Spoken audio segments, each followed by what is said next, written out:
This episode brought to you by Progressive Insurance. Do you ever find yourself playing the budgeting game? Shifting a little money here, a little there, and hoping it all works out? Well, with the Name Your Price tool from Progressive, you can get a better budgeter and potentially lower your insurance bill too. You tell Progressive what you want to pay for car insurance, and they'll help find you options within your budget. Try it today at Progressive.com. Progressive Casualty Insurance Company and Affiliates. Price and coverage match limited by state law. Not available in all states. 99X, it's Barnes and Leslie and Jimmy. Barnes, Leslie, and Jimmy today. JB, been fun having you in the full show. Love it. Always a lot of fun hanging out. Have you guys seen on Netflix Don't Die? Don't Die. That's not on my... No. Nope. It's not on my queue. That dude that owned Venmo, but he sold it. His name is Brian Johnson. If you follow him, he's the dude that's spending millions of dollars to extend his life and reverse his biological age. I just read about that. Yeah. Oh, that's right. He was the guy who started Venmo. I forgot about that. Yeah. It's a fascinating two-part thing. I think it's just two-part. No, it's one. It's 90 minutes. Oh, I need to watch that. But like, as the thing goes on, maybe it's just me, and you tell me after you watch it, the dude doesn't look healthy. Like he's doing all these ridiculous regimens every day. Right. Are you saying he's making himself worse? He doesn't look healthy to me. I mean, maybe it's just me. Watch it and you tell me. But that whole age, there are some legitimate things with some of the things that he's doing, like some of the infrared treatment or some of the this, some of that. One thing you should do is get a heart scan, because you can see what is going on in your arteries, which you can't just see regularly with any of their, gear. You need these special machines, and in the matter of minutes, you'll know what your numbers are if you have any clogged arteries. It's a free heart scan for you and your partner, wife, spouse, whatever, you're +1 with a few minimum qualifications. You can call Virtual Imaging and get it done for free when you mention 99X. The number is 770-678-SCAN. 770-678-SCAN. You can get that free during this limited time. All that info is also on the Morning X page at 99x.com. Okay, I need to ask you, Mr. Tech Guy, Yes. because in the thick of it about this potential TikTok ban, all right, if this happens, my question is, and a lot of other people, does that mean they'll take it off all the app stores? And if you've already got it, does it just go away, or do you just keep it? What happens? Here's what I heard.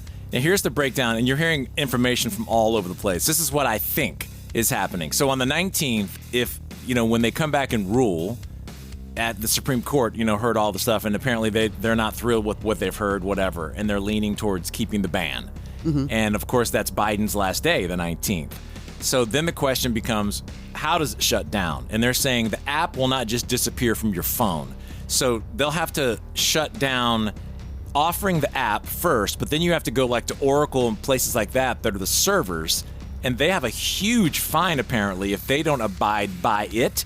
But the question is, will that be pushed by the government? Will they come after them for that? So if you have the app, it might still work.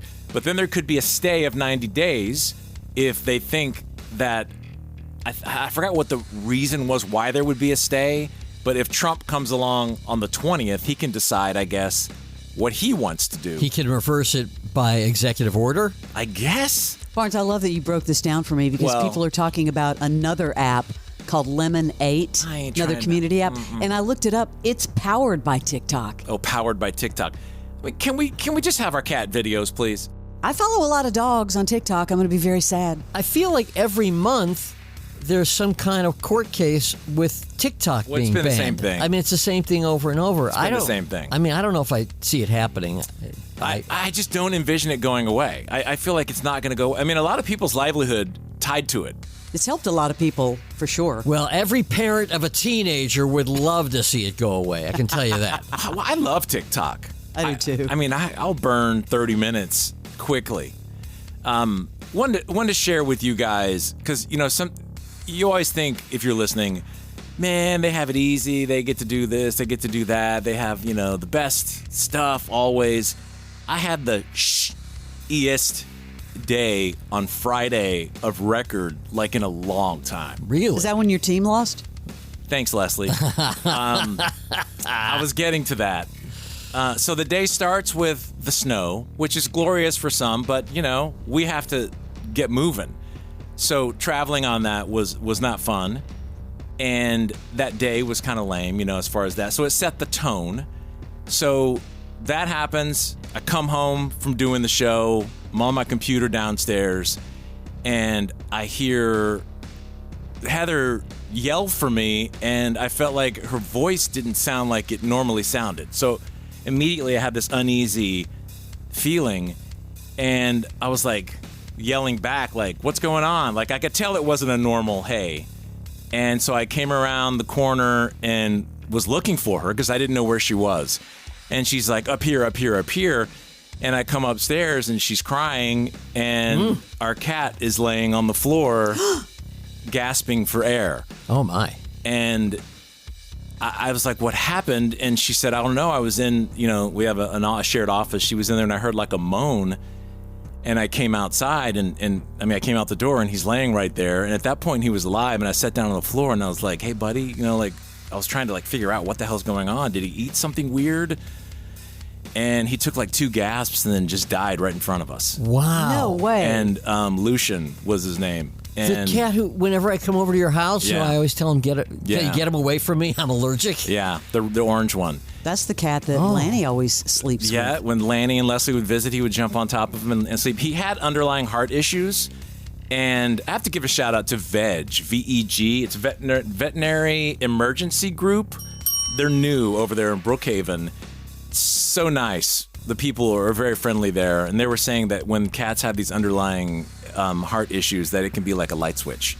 Wow. Oh, Barnes, I am so sorry. And the day's not over yet. So that happens, and we're like, well, what do we do? I've never had a pet die in front of me. Right. Yeah, And I'm like, well, there's 4 inches of snow outside, and we couldn't get our car out of the driveway, and we have a dead cat on the floor. And so we're trying to figure out what to do. And our other cat, we're trying to make sure the other cat didn't see it. Because that could be traumatizing. Yeah. And I didn't know, are you supposed to let them see it? I just didn't know. So we wrapped the cat in a towel. Yeah. And we're like, what do we do? We can't get out of the driveway. So we spent 20 minutes out shoveling the ice, and eventually got up and out and went to that veg. And they were just so great and friendly, and they understand the game. They come into a calm room and they talk to you. And that's just heart-wrenching. I mean, to have that in front of you. So then we go through all that, make it back, and my game starts, and the Longhorns lose at the end of the game. So that was fabulous. Did you leave Lucian there, or did you No, we did you did. cremate him? Cremated him, yeah. And so the Longhorns lose, and we're turning off the TV, and I hear, I'm like, what is that? What? This was I don't know, 9:30. There's snow and all this on the ground. What's this chainsaw? What's happening? Look out the window. One of our huge trees fell. It didn't fall in the house, did it? No, fell the opposite direction and was blocking the street. Like someone else right here who recently had a tree blocking the street. Yeah. Well, it wasn't it? ours. It was our next door neighbor's it was your tree. neighbor's. But people thought it was our tree because I saw you post about it. Yeah. So then the city comes to chop up the tree and unblock, the road. Mm-hmm. How long did that take them to get there? We didn't call them. Oh.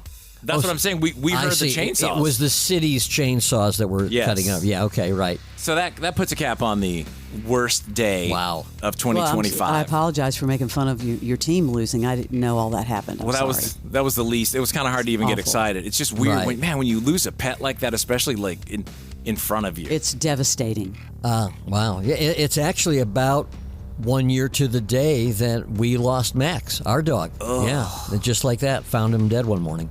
Anyway. Yeah, I know. Not to end on a Crazy. downer, but that just sucks. Yeah, That is a bad day. Sorry bad about day. that. I Appreciate it. Hope Heather's doing okay. Yeah, it's tough.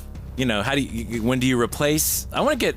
We know the people Right. over at Fur Kids. I think it's an interesting conversation to go. What do you do? Well, yeah. When do you? That's a hard conversation. Because the other one's freaking out, walking around the house looking. Where's the cat?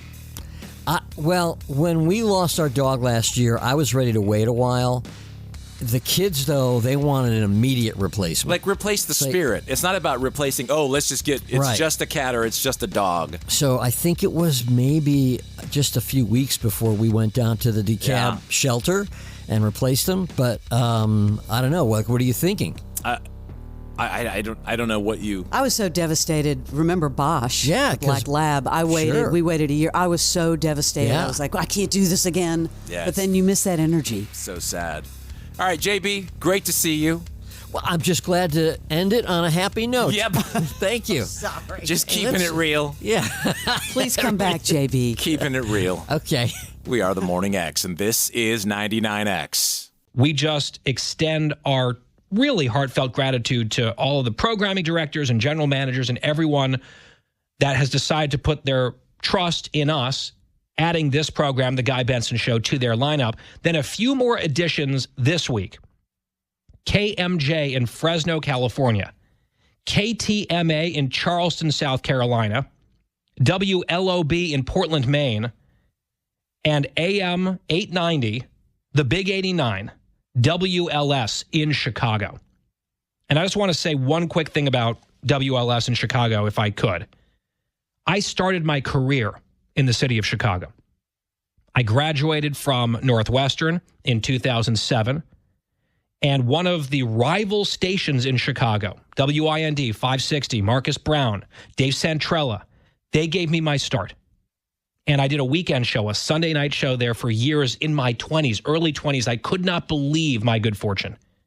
And they let me sort of cut my teeth and grow and figure out what worked and didn't work. And I have maintained a great relationship with them. This show actually aired in the wee hours of the morning on tape delay for a while on WIND. And then an opening occurred at the Big 89, WLS. And they came to us, and there was a deal reached to put this show all 3 hours live in Chicago. And of course, I eagerly accepted, just elated by this development. I did want to thank my friends at the other station for giving me that opportunity years ago in 2008, putting faith in like a 22, 23-year-old, just incredible. And they hold a place in my heart. Now, do I hope to beat them every day in the ratings now at WLS? Absolutely. Do I intend to do that? Yes. But it's with a spirit of friendly competition. And what's really special to me, I'm not from Chicago. A lot of people think I'm from Chicago because I went to school there for 4 years, because I started my career there for 3 more years. People kind of got it in their brains, a lot of folks, that I'm from the city of Chicago or the suburbs of Chicago. No, it's a great place. Setting aside the weather, setting aside the politics and the corruption, it's a great place. That means a lot to me. And for those 7 years that I spent in Chicago, because I am from overseas, I was born overseas, grew up in the New York area. But while I was there, really important years, college and beyond, I did a lot of driving in my car. And when I wanted to listen to the greatest conservative radio talk show host of my lifetime or any lifetime, Rush Limbaugh, the home for Rush in Chicago was WLS.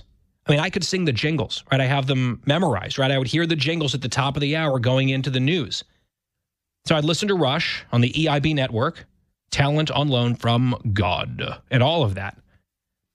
And just the idea that now my show, our show, is airing on WLS, that same station, 50,000 watts, a beacon throughout the Midwest, it does feel a little bit surreal and like a dream come true. So not to downplay any of my excitement about any of the stations that I just listed, and there are some big ones. And no matter where you live, we're just so excited that you're here. I just had to take a moment and a point of privilege to talk about WLS in Chicago, because it feels personally significant to me. And there's just this sense of deep appreciation and responsibility that I just wanted to put out there. And it might seem a little sappy or sentimental, but I'm not going to do this on a regular basis. I just wanted to get off on that foot and give you all that insight into sort of where my career started and where we are now.